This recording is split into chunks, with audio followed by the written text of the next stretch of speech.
show the action that it'll do. So now it's going to spin back and forth, and you notice there's nothing really there. It's all on the screen as augmented reality. Hi everybody, Caudullo here for Metal Mantra. Now we all know that AR is a hot ticket. If your clients are like mine, they're all asking you for AR. Well, I'm going to show you how you can create AR logos for your clients using Mantra, After Effects, and Adobe Aero. Now Mantra, in case you didn't know, comes from the brilliant team that created the VR plugins that we all use in Adobe Premiere and After Effects. Mantra has always been a creative artist's dream, enabling them to master new virtual worlds with relative ease. Mantra can deliver AR in a fast and easy way, and I'm going to show you how to do this step by step. So here we go. To begin with, please make sure that you have the latest version of Mantra by either downloading from your Metal account if you're a customer, or downloading the demo version again from the Metal website. I recently did work for the Yanks Air Museum in Chino, California.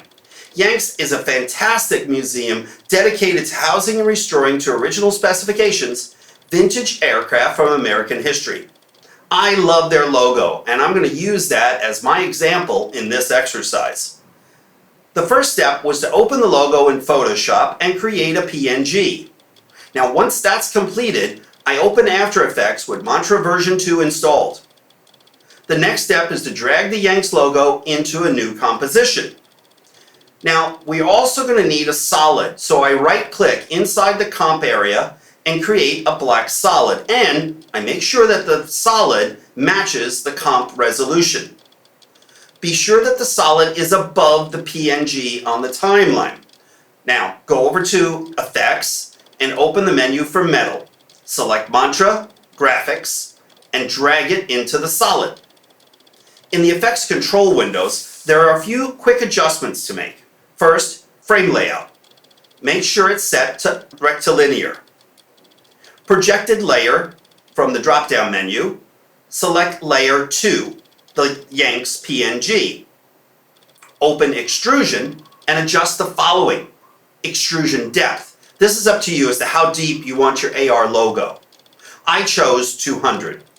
You also can adjust the bevel depth and bevel curvature, and these are adjusted to your liking. Now to make it easier for you to see, turn on the point light in the light settings. So enable point light.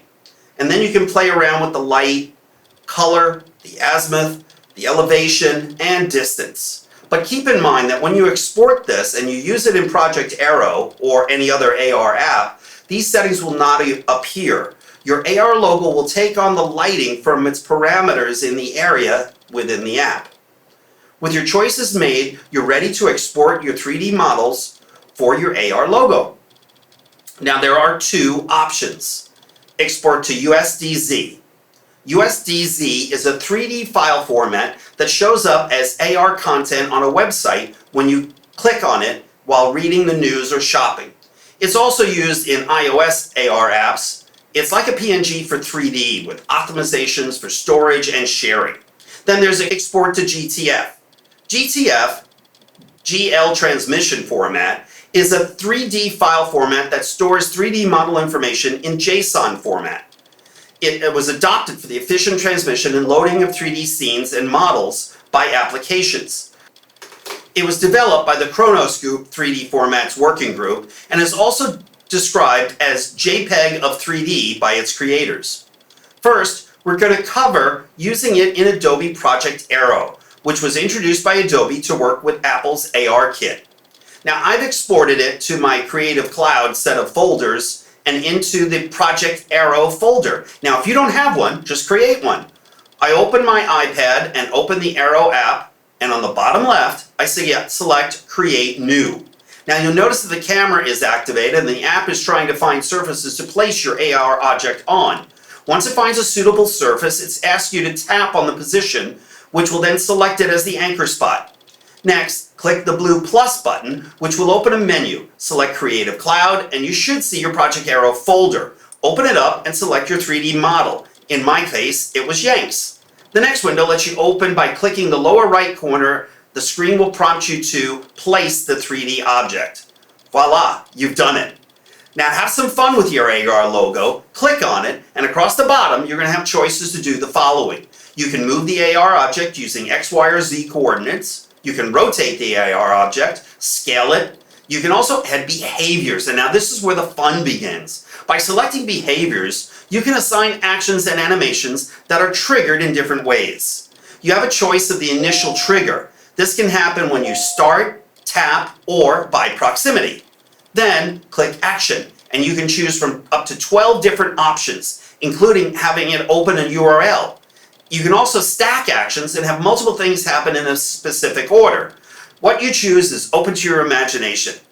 That's all there is to it. Now, also, if you have an Android phone like my Samsung S8, then you're going to need an Android-based AR app. I've checked out several of them, and the one that I really like is called Play AR. You can find it right here on the Google Play Store, or down below you're going to see a link to it. Have fun, create some great AR, and you know what? Share it with us. Let us see what you guys are doing with this. It's very easy to do. If you have any questions, please put them in the comments section.